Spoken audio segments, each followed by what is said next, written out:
Viewers, आज के video में हम देखेंगे कक्षा 9वीं हिंदी वार्षिक परीक्षा के लिए महत्वपूर्ण लेखक परिचय और कवि परिचय। तो सबसे पहले लेखक परिचय में है प्रेमचंद, वेरी इंपॉर्टेंट। तो इनकी रचनाएं है गोदान, गबन, कर्मभूमि। तो कोई से भी 3 रचनाएं आपको याद होनी चाहिए, गोदान, गबन, कर्मभूमि।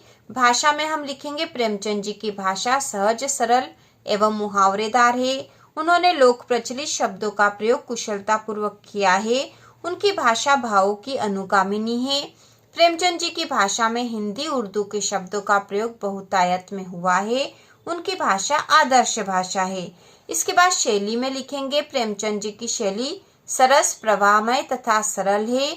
इन्होंने लेखन में वर्णनात्मक, विचारात्मक, व्याख्यात्मक, संवाद शैली को अपनाया है। प्रेमचंद जी की शैली भाषा के अनुरूप है जो आमजन के लिए रुचिकर है। इसके बाद लिखेंगे साहित्य में स्थान। प्रेमचंद हिंदी साहित्य के प्रमुख साहित्यकार है। उनकी रचनाएं आज भी प्रचलित है।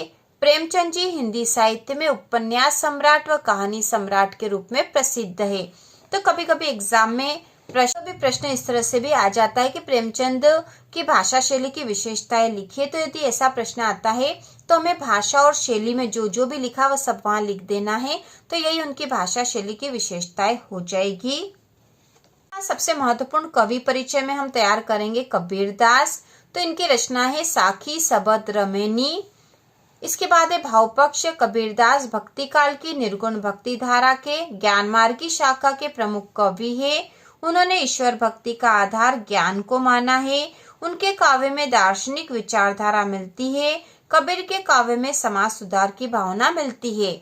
इसके बाद है कला पक्ष में। कबीरदास जी संत कवि थे। वे पढ़े लिखे नहीं थे। इनकी भाषा अपरिष्कृत और अपरिमार्जित है। उनकी भाषा में पूर्वी, अवधी, राजस्थानी, ब्रज, पंजाबी आदि अनेक भाषाओं के शब्द मिलते हैं। इसलिए उनकी भाषा को सदुक्कड़ी या खिचड़ी भाषा भी कहते हैं। उनकी भाषा सहज व सरल है। कबीरदास जी की शैली मुक्तक प्रधान है। उनकी शैली उपदेशात्मक है। साहित्य में स्थान में हम लिखेंगे कबीरदास जी हिंदी साहित्य की ज्ञान मार्गी शाखा के प्रमुख कवि है। वे समाज सुधारक कवि है। हिंदी साहित्य में उनका प्रमुख स्थान है। तो यदि एग्जाम में कबीरदास के जीवन परिचय में उनकी काव्यगत विशेषताएं पूछी जाए, ठीक है, पूरा जीवन परिचय के स्थान पर केवल काव्यगत विशेषताएं, तो हमें भाव पक्ष और कला पक्ष लिख देना है। यही उनके काव्यगत विशेषताएं हो जाएगी। जो अगला लेखक परिचय हम तैयार करेंगे वह है हरिशंकर परसाई, जो कि एक व्यंग लेखक है। और इनकी रचना जो आपके कोर्स में वह है प्रेमचंद के फटे जूते। तो इनकी रचनाएं हम लिख देंगे, कोई सी भी 2 रचनाएं हम यहाँ लिख सकते हैं। हंसते हैं, रोते हैं, रानी नागफनी की कहानी, या फिर आप प्रेमचंद के फटे जूते भी यहाँ लिख सकते हो। कोई सी भी 2 रचना याद करनी है। इसके बाद भाषा में हम लिखेंगे परसाई जी प्रमुख व्यंग लेखक है। उनका व्यंग लेखन परिवर्तन की चेतना पैदा करता है। परसाई जी बोलचाल की सामान्य भाषा का प्रयोग करते हैं। उनकी भाषा में सहजता, सरलता व प्रवाहमयता है। इसके बाद शैली।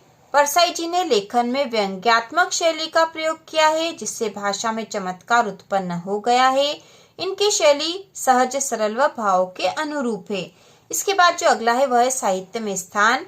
परसाई जी हिंदी साहित्य के प्रमुख व्यंग्यकार है। हिंदी साहित्य में इनका प्रमुख स्थान है। तो यदि प्रश्न में हरिशंकर परसाई के जीवन परिचय में यदि रचनाएं, भाषा, शैली और साहित्य में स्थान पूछे तो हमें पूरा ही लिखना है। लेकिन यदि केवल परसाई जी की भाषा शैली की विशेषताएं या भावगत विशेषताएं पूछी जाए तो हमें केवल यहाँ पर भाषा और शैली में जो जो लिखा वही लिखना है। जैसे एग्जाम में प्रश्न इस तरह से पूछा जाए कि उनकी भाषागत विशेषताएं लिखिए या साहित्यिक विशेषताएं लिखिए, तो भी हमें पूरा ही जीवन परिचय यह लिखना है। बाद हम एक और कवि परिचय याद करेंगे, माखनलाल चतुर्वेदी। और इनकी रचना आपके कोर्स में है। इनकी कविता कैदी और कोकिला। तो इनकी रचना है कैदी और कोकिला, साहित्य देवता, हिम किरीटनी, हिम तरंगिणी। तो इनमें से कोई सी भी 2 आप याद कर लो जो आपको आसानी से याद हो जाए। इसके बाद हम लिखेंगे भाव पक्ष। माखनलाल चतुर्वेदी की रचनाएं राष्ट्रीय भावना से युक्त है। उनमें स्वतंत्रता की चेतना के साथ देश के लिए त्याग और बलिदान की भावना मिलती है। इसलिए उन्हें एक भारतीय आत्मा के नाम से जाना जाता है। उन्होंने भक्ति, प्रेम और प्रकृति संबंधी कविताएं भी लिखी है। इसके बाद कला पक्ष में चतुर्वेदी जी की भाषा शुद्ध सरल हिंदी खड़ी बोली है। उन्होंने छंदबद्ध रचना के अनुकूल शब्दों का प्रयोग किया है। काव्य में रस, छंद व अलंकार का यथास्थान प्रयोग किया है। चतुर्वेदी जी कविता में शिल्प की तुलना में भाव को अधिक महत्व देते हैं। और साहित्य में स्थान में हम लिखेंगे चतुर्वेदी जी हिंदी की राष्ट्रीय काव्यधारा के कवि हैं। वे एक भारतीय आत्मा के नाम से जाने जाते हैं। हिंदी साहित्य में उनका महत्वपूर्ण स्थान है। तो इस प्रकार हमने 2 प्रमुख लेखक और 2 कवि प्रमुख याद कर लिए हैं।